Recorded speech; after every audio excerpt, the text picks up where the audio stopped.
जय भीम। मेरा नाम सीमा गौतम है और मैं गोरखपुर से हूँ, उत्तर प्रदेश से।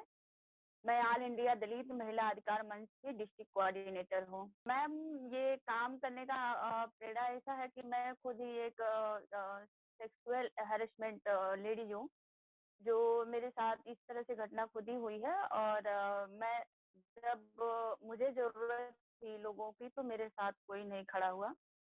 तो मुझे लगा कि इस तरह से बहुत सारी घटनाएं हमारे लोगों के साथ हो रहा है। जबकि मैं थोड़ी सी बात करूंगी कि मुझे दलित होने की वजह से मुझे कॉलेज में भी, स्कूल में भी मेरे साथ भेदभाव, मेरे साथ इस तरह से मतलब अपराध जैसा एक मानसिकता बना करके मुझे देखा गया।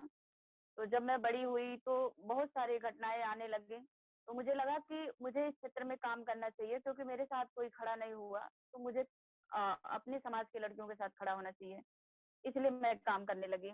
हम महिलाओं को, जैसे कि यौनिक हिंसा पे मैं काम कर रही हूँ, और मैं उनको जागरूक कराने के लिए, जागरूक करने का भी काम करती हूँ। जैसे कि मैं गांव में जाती हूँ, कैंपेन छोटा छोटा समूह बना के, जैसे 20-25 दलित महिलाओं को इकट्ठा करके उनको जागरूक करने की कोशिश करती हूँ, उनके अधिकार के बारे में, उनके हक के बारे में। और मैं बच्चों पे भी काम करती हूँ, जैसे छोटे बच्चों को, कक्षा 1 से लेकर कक्षा 5 तक के बच्चों को लेकर के भी मैं गांव में उनके लिए निःशुल्क पाठशाला जैसा खुलवाने का काम करती हूँ, वहीं की महिलाओं से। और जो बहू आई होती हैं, जो इंटर एमए करके बच्चियां बैठी हुई हैं, या जो रिटायर कर्मचारी हैं, अब उनके पास काम नहीं है, तो उन लोगों से मैं रिक्वेस्ट करती हूँ कि अपने दलित समाज समुदाय के बच्चों को आप मतलब पढ़ाइए, और उनको थोड़ा सा 2 घंटा टाइम दीजिए। तो ये सारा काम है हमारा। 5 साल हो गए सोशल वर्क में लोगों का हेल्प करते, लेकिन अभी संस्था में मुझे सिर्फ 1 साल हुआ है। इससे पहले भी मैं काम कर रही थी, जैसे ऐसे ही लोगों का मदद करने की कोशिश कर रही थी, ऐसे ही लोगों का सहयोग कर रही थी। खासकर लड़कियों का ज्यादा, महिलाओं पे ज्यादा मैं काम कर रही थी। तो एक हत्या की केस है, अभी 18 जनवरी को अभी उसका हत्या किया गया 2021 में। उसका एफआईआर नहीं हो रहा था। बहुत मतलब हम बहुत कोशिश किए कि एफआईआर करने के लिए, चार्जशीट लगवाने के लिए, तो उसमें उसका एफआईआर हो गया। और मतलब अभियुक्त को पकड़वाने के लिए भी बहुत काफी हम लोगों को मेहनत करना पड़ा, बार बार एसपी के पैरवी करना पड़ा, एसपी के पास जाना पड़ा। उसमें अभियुक्त जो आरोपी थे वो गिरफ्तार हो गए, इस बात से खुशी मिली। और एक केस है उसमें मतलब एससी एसटी एक्ट नहीं लगा था।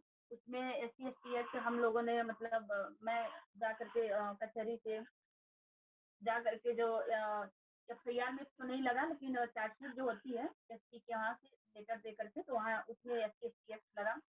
और एक केस में कंपनसेशन मिला एक पीड़िता को। बस यही अभी तक मुझे सफलता यही मिल पाई है।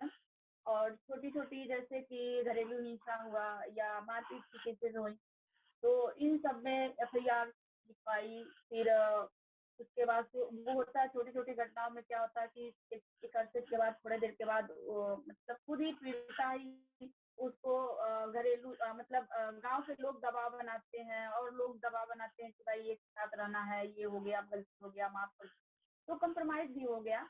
तो इस तरह से मतलब हमको सफलता मिली है। 10 अक्टूबर 2020 को लड़की घर से मतलब किडनैप हुई थी, और उसके माता पिता थाने पे गए, वहाँ पे बस्ती में माता पिता थाने पे गए एप्लीकेशन लिखवाने, लेकिन पुलिस ने एफआईआर नहीं लिखा। पुलिस ने मतलब बहुत गंदे शब्दों में कहा कि आपकी लड़की भाग गई है, आप झूठ बोल रही हो, ये वो कर, मतलब एफआईआर नहीं लिखा। 15 अक्टूबर को 2020, 15 अक्टूबर को उसके घर के मात्र 50 कदम दूर पर, मतलब 50 मीटर ही दूर पर उसके घर पे आधजली शव मिला। लेकिन उसमें भी क्या हुआ कि मतलब अभी पुलिस आनाकानी करने लगी, हम लोग वहाँ पे भी गए, वहाँ पे एफआईआर वगैरह जो भी एसपी एक्ट लगवाए, उसी केस में कंपनसेशन भी हम लोग दिलवाए। तो इस तरह से घटना में क्या होता है कि मतलब जो दलित लोग हैं वो बहुत कमजोर लोग होते हैं, उनके पास आर्थिक रूप से भी कमजोर होते हैं, और वो पढ़ाई लिखाई में भी पीछे होते हैं। तो जो ये जो उसके लिए जो शासन भी हमारे होते हैं, जो जिसे हमें न्याय कहें, जो न्याय प्रक्रिया है, तो वहाँ पे पैसा लगता है। जैसे अगर हम पुलिस के पास जब तक जाते हैं, पुलिस काम नहीं करती है, अगर हमारी नहीं सुन रही है, तो हमारे बाबा साहब ने संविधान में लिखा कि हम कोर्ट में भी जा करके हम न्याय अपने लिए ले सकते हैं। लेकिन कोर्ट में जाने के लिए हमें पैसे चाहिए, जो हमारे लोगों के पास नहीं है, दलित लोगों के पास है। ये सबसे बड़ी निश्चितता की ही बात है कि हमारे दलितों के पास पैसे नहीं हैं और ये लड़ाई लड़ाई लड़ने के लिए पैसे लगता है और इसके कारण हमारा समाज निष्क्रियता हो जाता है, पीछे पड़ जाता है। पहली बात तो मैं करूँ कि अपने घर से, तो घर पे मेरी मम्मा भी नहीं है और मेरे फादर भी नहीं है। 2010 में मेरे फादर का डेथ हो गया था और ये काम के लिए, जैसे कि जब मैं काम करने लगी तो मुझे इस काम के लिए मुझे जैसे कि घर से मतलब बाहर भी रखा गया। 7 साल तक मुझे घर से बाहर कर दिया गया था, मैं घर नहीं थी और मम्मा ने मुझे खुद ही मतलब निकाल दिया था घर से कि मैं कुछ काम अच्छा नहीं कर रही हूँ, फिर समाज के लिए जो लड़कियों का काम ये नहीं है। दूसरी बात ये है कि ये तो घर की बात हो गई, लेकिन अगर हम जैसे कि पुलिस के पास जाते हैं, तो पुलिस हमारी बातें नहीं सुनना चाहता। जब उसको ये पता होता है कि ये दलित हैं, तो वो हमारी बातें नहीं सुनना चाहता। रही बात जिस पीड़िता को हम न्याय दिलाने की बात करते हैं, जिस भी परिवार को हम न्याय दिलाने की बात करते हैं, तो आरोपी जो होता है वो तो दबंग होते हैं। वो लोग ये देखते हैं कि इनके पीछे, मतलब ये जिनके साथ हमने घटना किया है, इनके पीछे कौन है? कौन है कि जो हमको जेल भिजवा सकता है या हमारे लिए वो हमें हमारे लिए वो न्याय माँग रहा है, कि मतलब पीड़िता के लिए हमारे खिलाफ न्याय माँग रहा है। तो उसकी नज़र होती है। कभी-कभी धमकियाँ भी आती है, जैसे कि धमकी आती है कि आप लड़की हो, समाज के लिए काम करती हो, तो बहुत सारे समाज के जैसे लड़कियों के साथ जैसे इतनी घटनाएँ होती है, पता नहीं चलता है। इस तरह से आपके साथ भी हो सकता है। मतलब धमकियाँ तो हमें शासन भी देता, मतलब प्रशासन भी मीठी धमकियाँ देती है। फिर जो समाज में सबसे बड़ी समाज में ये बात होती है मैम कि जब हम लड़की होकर के समाज में जाते हैं, तो वहाँ पे कुछ लोग होते हैं ना, जो मनबट टाइप के लोग होते हैं, उनकी गंदी नज़रें होती है। गंदी नज़रें, कह रही है ये तो लड़की है, लड़की होकर के लड़कियों का काम है घर में रहना, ये क्या कर रही हैं? इनका काम ऐसा कैसे हो गया?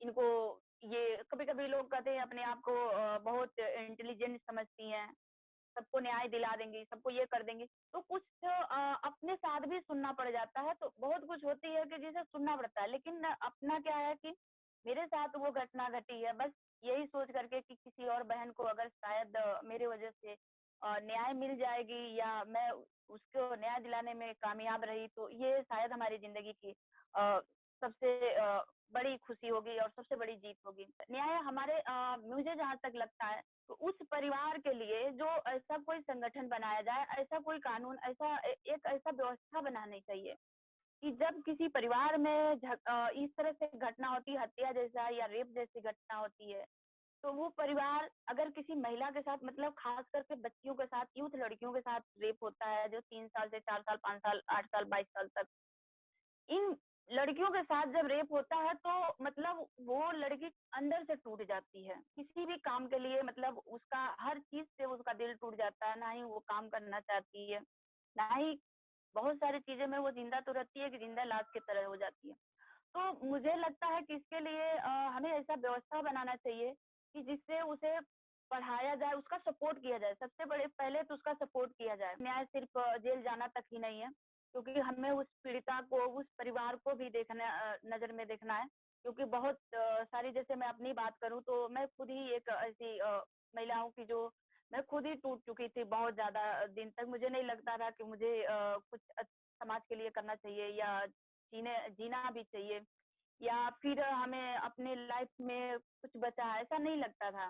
मतलब ज़िंदा तो एक तरह से कह लीजिए, ज़िंदा तो मैं थी, लेकिन एक मरे हुए इंसान के समान थी। लेकिन मैं वेब फाउंडेशन से जुड़ी और वेब फाउंडेशन में इतना काउंसलिंग मेरे साथ किया गया, इतना मुझे मतलब मेंटली तौर पे इतना मुझे मजबूत बनाया गया कि आज मैं समाज के लिए मैं खुद ही काम कर रही हूँ और मैं उनको भी काउंसलिंग करने की काम कर रही हूँ।